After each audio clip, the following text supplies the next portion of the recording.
Wild take. Cool. How's What it going, up, y'all? everybody? What's up, guys? Happy Monday, y'all. How's everyone feeling? Doing Not too pretty bad. Another good week. We're in another freaking heat wave in Oh, Pennsylvania. really? It's hot as hell down here. Disgusting. Yeah, I'm about to go play a sweaty ass round of golf after this. I just walked out to fishing the This pool. late in the day, too. Yeah. I just walked out to the pool and like burned my feet on the patio. Garrett's flexing his pool on us. True. I Subtle was flex. thinking about playing golf after, but it's too hot. Yeah, just Sunmax. Oh, damn. All right, chat showing love here. What up, y'all? Yes, sir. What up, APOG? Adrian, yes, sir. Alpha, Adrian, or as Luca. Moz would say, AP. No, that's what he actually go. He's a coaching guy. I know he's as of about 2 hours ago. But I know who he is. Yeah. Yep. Can I package more than one item in a box with shipping Amazon? Oh yeah, and you definitely should. Yeah, because like FBM is where you ship directly to the customer. That's where you do one item per box. But FBA is where you ship items in bulk to Amazon, and that's when you do a bunch of boxes or a bunch of items in one box. I did a good tutorial on just like a fully updated boxing tutorial the other day. Check that. I just posted on YouTube. I think I posted it on a Friday there. That'd be a great place to start in that respect. Absolutely. What's up, Charlie? Did you get your first 3 sales on Nice. Saturday and this morning? Love to see it. That Love to opens see you it. up Congrats. to so much opportunity. Once you see those first couple of sales come in and like see the entire cycle of how this whole Amazon thing works, it opens your eyes. You get that proof. You get that taste for blood. It's like you're a shark or something like that. Got morbid real quick. Yeah, good work on that, Charlie. I just had my online arbitrage VA. How many products should be sourced? So I would kind of reverse the script a little bit. I would be tracking the profit they generated as opposed to the number of leads. Because the problem when you're trying to quantify their productivity and create KPIs around quantity is it leads a lot of people to a lot of blah work, right? They're going to be, I need to find 20 products. They're going to find 20 suboptimal products. I thought that was just me. What's up? Oh, you were freezing for a second. I wasn't sure if that was me. I or think that was I had everybody. froze briefly before we hopped on too. But like to be quite honest, right? If you find one really good product, that's going to outpace 20 mediocre or suboptimal products. So create KPIs in terms of like how much profit they're contributing to your business per month or per week, probably per month, right? Because just based on OA sales cycles, you're probably not going to see a whole lot of happening in every single week, but maybe set the standard as, 3 or 4 or 5x profit per month, what you are paying them. And that's kind of a good guideline. And of course, like anytime you list a product, you can just code the SKU inside Boxem with their initials. And so you see everything that they're contributing and of course can track it pretty easily. And I would even pay out like a percentage or 2 of all the profits as a monthly bonus on stuff that sells. Yep. Listening as I walk through Times Square. Boom. Vibes. Looking to post my first SKUs with Mighty Miles ASAP. Yes, sir. Yeah, we don't get to it with all that here. Even if it's somewhat redundant. Yes, yeah, because it's what Amazon needs for like the employees, man, is they're prepping your inventory at Amazon FBA. Yeah. Yeah. Otherwise, they throw your inventory into a pile of everybody else's stuff, and Bingo. they might not take as good a care of the inventory as you did, or it's fake, and then you get blamed. So yeah, it is an extra headache, but it's actually a beneficial headache. There are lots of headaches on Amazon that are not beneficial, but that's one that you actually get something out of doing at least. This product has 50 sales a month. How many should I buy? Well, assuming it's profitable, right? So that's kind of step 1. Step 2 is you got to understand how many competitive sellers there are, as opposed to just total sellers, right? Because products will have 5, 10, 15 sellers on the listing, but only a handful of them, small percentage of them may actually be priced competitively based on where you're going to be priced. Right. So if there's 2 or 3 competitive sellers along with you, in addition to you, maybe 5, 10, just to kind of test it out and then iterate based off that. Something that sells that slow, probably FBM though, just to stay flexible. Good question here from Brian. What do you do when your listing becomes stranded inventory and Amazon has it scheduled for automatic removal? Yeah. So look at the reasoning that it's stranded inventory, because it might be that you just need to update the pricing or something like that. So check the reasoning and then make sure the automatic removal is to you and not disposal. Yeah, that's very, very importante right there. Yeah, Marco. Oh yeah, grocery brands that are typically auto ungated for newer sellers. Are there any that come to mind for you guys? I mean, a ton once you do the category, but nothing without the category. Yeah. So and then just go to like a Great Value or Target brand grocery, Vitacost brand grocery, that kind of thing, and there'll be tons of other brands that you'll see, 0 feedback, 3 feedback sellers, that kind of thing. If they've got the brand, you can sell it too. Yeah, that's a good point. That's the nice part, is you just need one starting point, and then you can get a bunch of ideas. They're obviously not all going to be profitable, but at least all the brands listed are going to be an opportunity for you. Do the 50-cent Crayola products make sense if you have a prep fee? So $1.50 prep fee is kind of It's a heavy. little steep. Yeah, so So I I guess if you're self-prep on the those, man, smaller yeah. side, it could make sense. $1.50, I'd say even that for, so, like, you should small be able to scale. find one for at least for around $1 and Yeah. whatever quantity. I mean, if you call it enough, obviously. That's why a lot of times when you're using prep centers, the minimum sale price is probably going to be around like $10-ish, 11, 12, unless it's super profitable, obviously.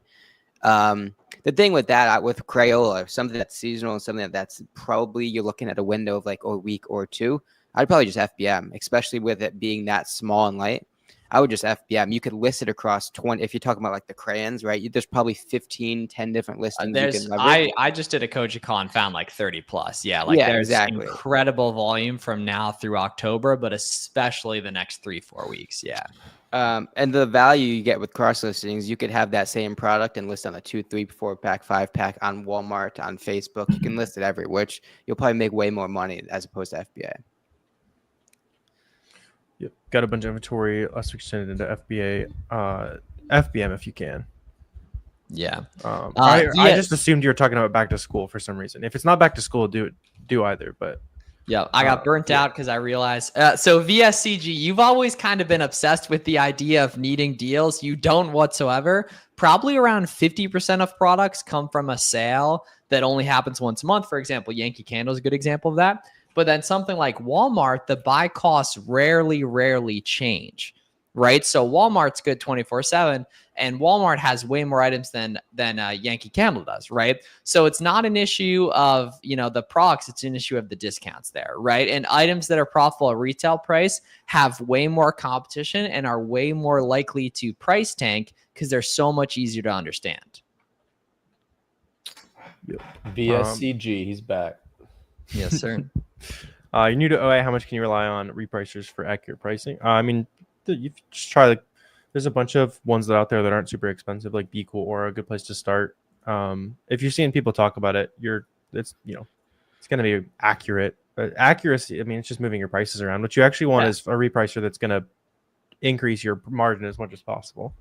And all that's just going to come down to how good you are at setting up rules. I know there's some people that use repricers that look like they were made in like 1990 and they're still rocking because they like how they have the rules set up. So it really just depends on like how you set up the rules, and there's lots of good videos you can watch on that if you want to see how we set ours up.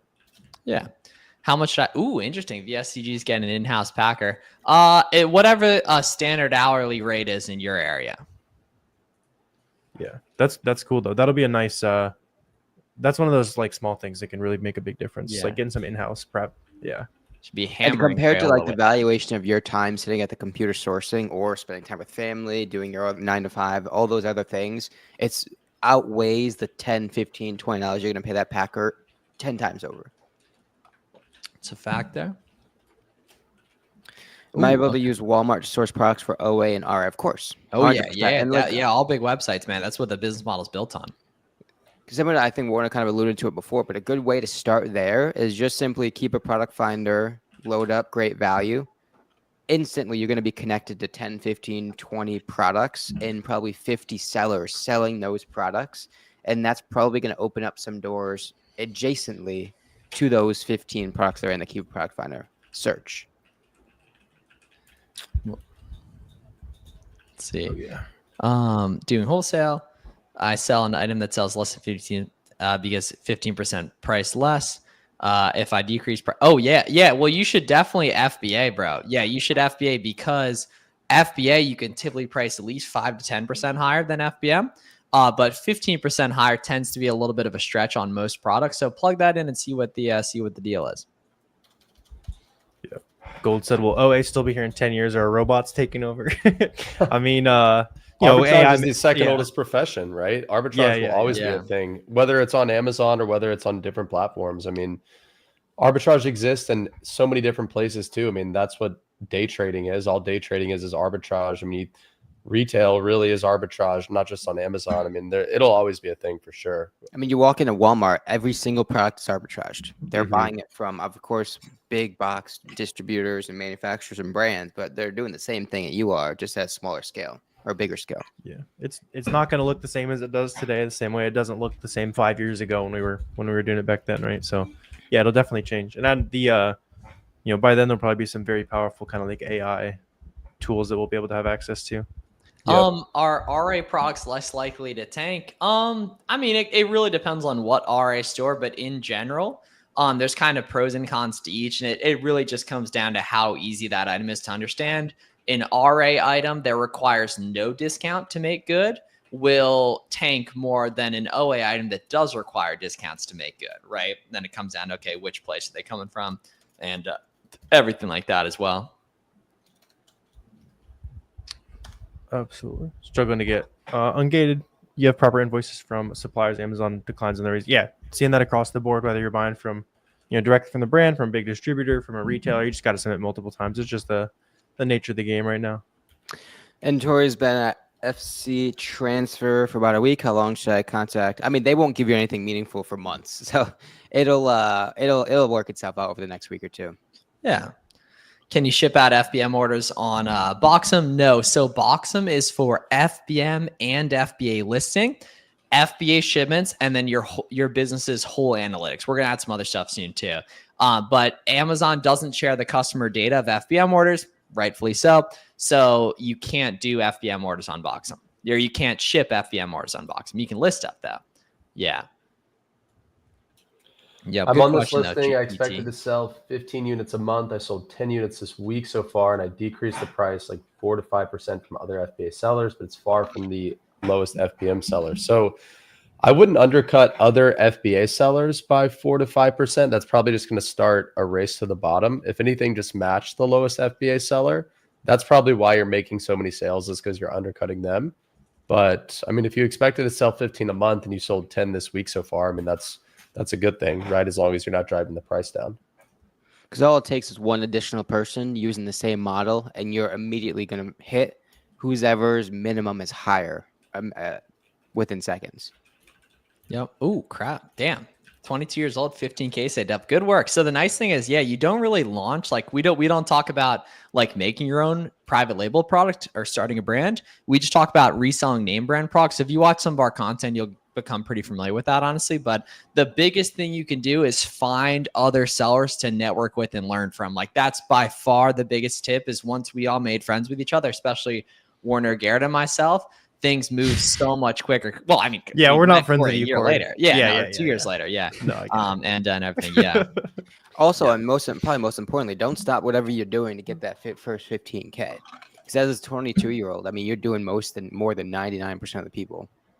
Most 22-year-olds or whatever they are spending every dollar they have at the bar. And the fact that you Yeah. saved up 15K, you're doing something right. Brian said, would you ever source a product with less than 30 estimated sales a month if the offer count movement is good? Oh, yeah. So yeah, Brian, I've sold products like that. I mean, I've sold products where I only sell, 3, 4, 5, 6 units a month. But if it's a really high price product and I'm making, 40, 50, 60, $100 profit per unit, then yeah, absolutely. It really just depends on how much profit are you making per sale, and is it within your budget really? Yep. Can you scale wholesale using your garage instead of spending money on a warehouse? I think totally. Yeah. You got a big definitely. garage. Yeah. but, Oh, yeah. and it depends. It depends on what your definition of suppliers scaling is. too. Yeah. I mean, we know multiple people doing a couple million a year out of their garage. If you're trying to do like 10, you probably need your own space. But It also depends on what you value, right? If you're, 55, you have 3 kids, and you like going to sports games of your kids and stuff, maybe prep center is the model, right? Yeah. But if you're 25, grinding, right? First corporate job, maybe you want to do that and take it in-house. But it's going to be a lot of work, and it's going to take a lot of management and employees to get it right. For most people, the prep center model is the way, but depends what the goal is. Yep. yeah, even a bunch of huge wholesalers have talked about how like, oh, I should have just gone to the prep center. Like they regretted like dealing with the headache and having the overhead and all that kind of thing. Even though you do save a little bit of money per unit, especially at scale. But it's like a 'cause whole nother even, thing to worry even if you about. have the best setup, right, with the warehouse manager, with employees and everything, you're still thinking about it. It's still on your mind, Yeah. right? You're still responsible, and you're still going to get called in the first time someone has a sick day.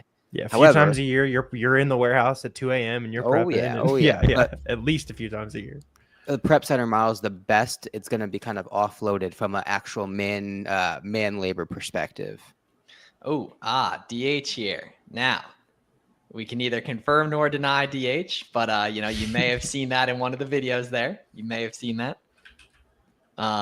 Strategy for you guys this back to school. Yeah, I mean, in terms of getting going, like your first couple of big seasonal opportunities, it's all, crushing FBM on listings. You can see other people making money on FBM. It's going to be a great thing for you there, Luca. Place my first order. Damn, nice.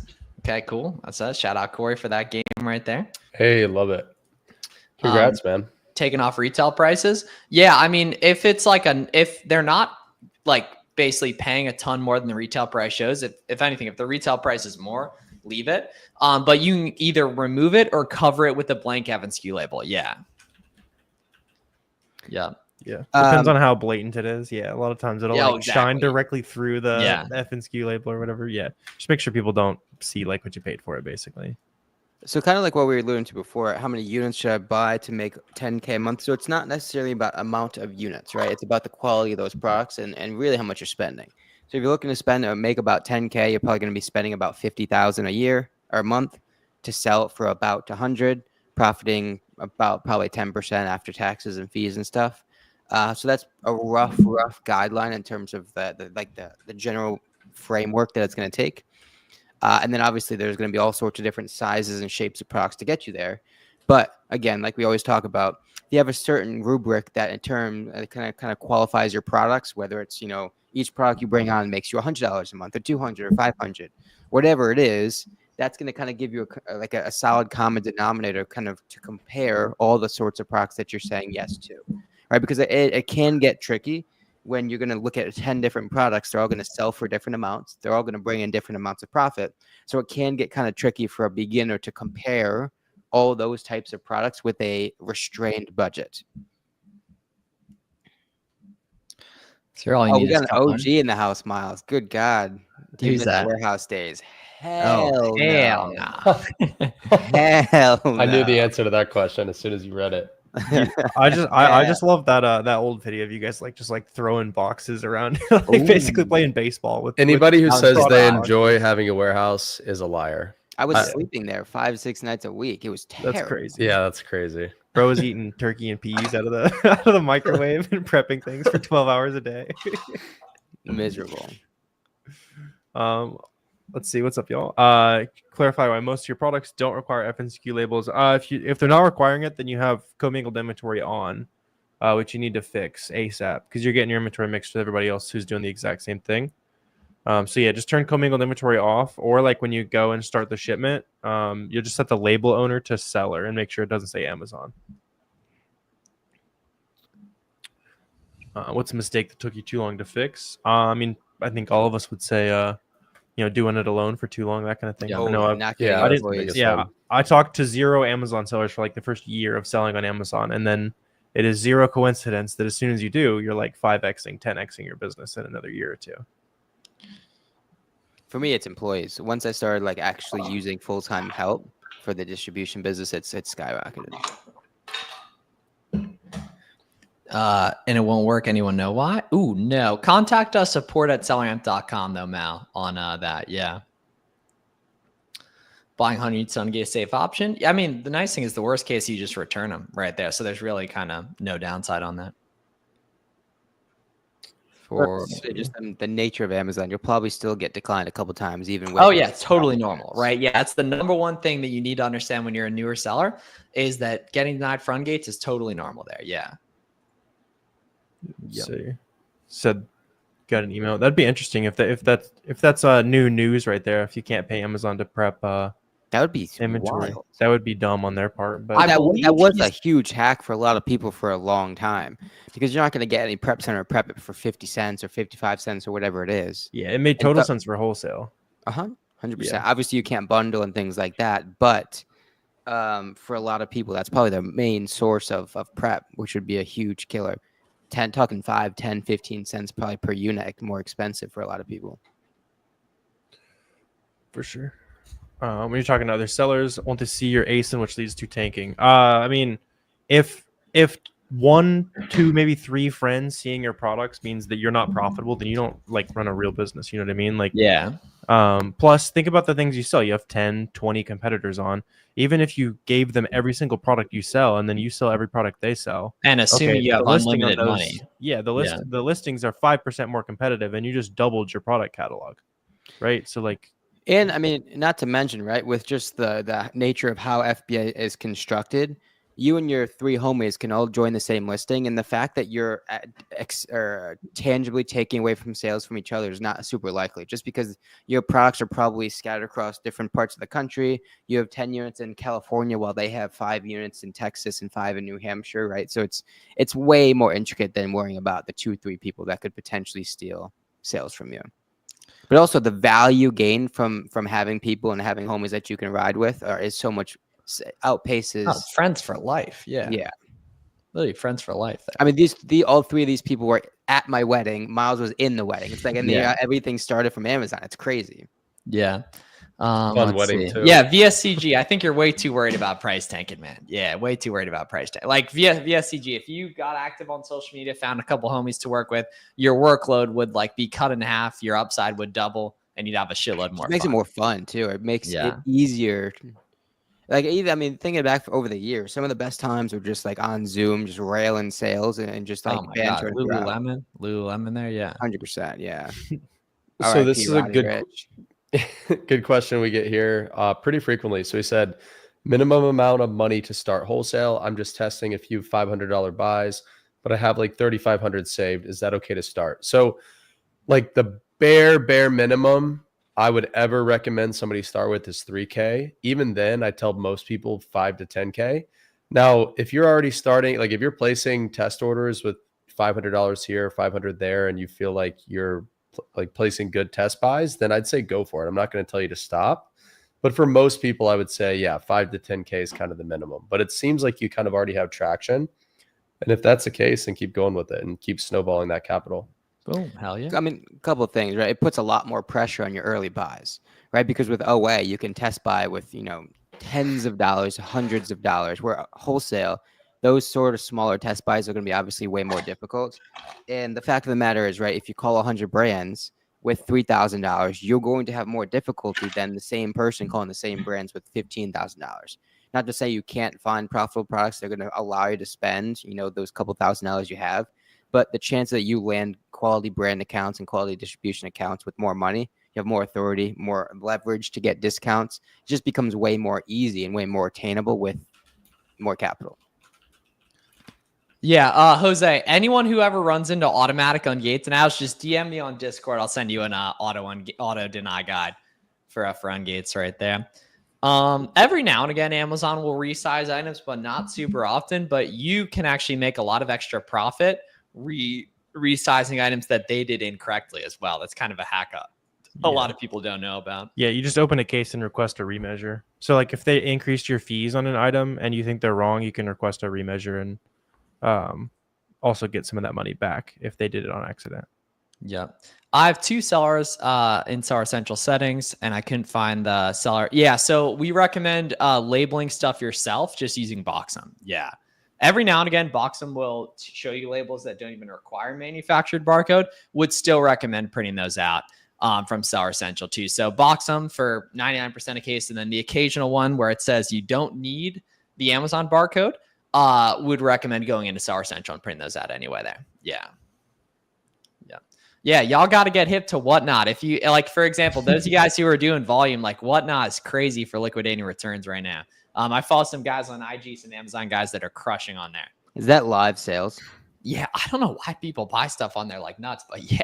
Gary Vee It called seems that like a while ago. Yeah. It seems like the wildly inefficient way to source, but like, Dude, or to like shop, I guess. Wildly inefficient, but it's like entertainment. Yeah, Yeah, I guess. Yeah.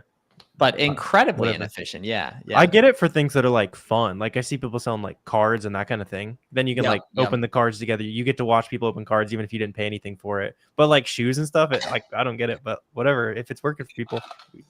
Oh yeah, if it's working, it's working. Yeah. Yeah. But I haven't been able to set up my first show. I'll get on that, Matt. That'll be good experience too, just getting on camera as well. Yeah. Haven't sold anything. Yeah. So just ask ChatGPT and it'll tell you, but it's going to be like settings, account info, and then deactivating those marketplaces. Nice and easy there. Yep. Cool. All right. Sweet. I'm about to go do my best 2018 KD finals run impression at the basketball today. So y'all be great. Have a great one. Appreciate y'all tuning in. Appreciate you guys tuning in. Let's get Corey out of here. Nah, we love you, Corey. Y'all have a great day. See you guys.